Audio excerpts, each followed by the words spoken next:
One of the great things about all of this movement in order to eradicate human trafficking or sex trafficking is that people are becoming really aware of the problem. And you can't solve anything until you're aware of the problem, right? So it's great.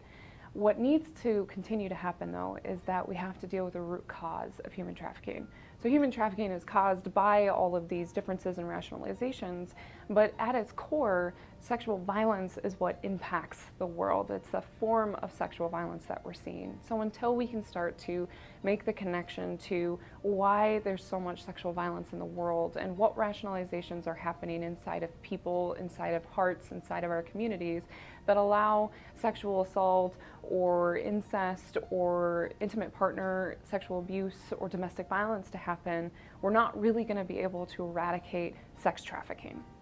It starts not simply by somebody saying, oh, well, I'm just going to buy another human being, but it starts with a belief system that it's okay to do that.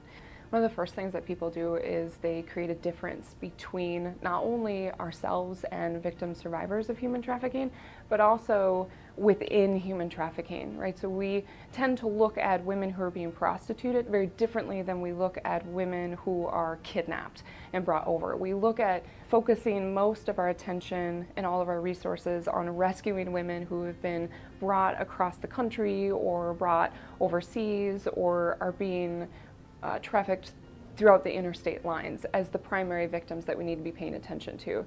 Because when we look at women who are being prostituted, we tend to think of them as individuals who are making this choice and that's what they want to do. And by doing it, it keeps us from actually paying attention to the reality of how pervasive human trafficking is. It is concealed through this secondary rationalization of choice. That some people actually choose this line of work, they like doing it, and so they do that because it's an easy buck to make.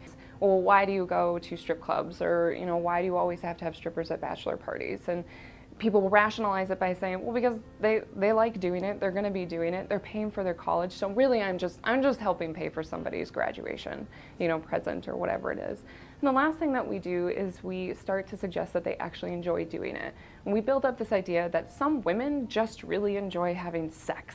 And what else are they going to do but charge men in order to have sex? And so we set up all of these different belief systems that allow us to remove having any sort of responsibility. We don't have to deal with women who are being prostituted because they're choosing this life, this work that they want to do. So we're only going to pay attention to people who are kidnapped. And we don't really have to deal with any aspect of sexual exploitation because there's choice that's there and there's enjoyment in there. And America is all about freedom of choice.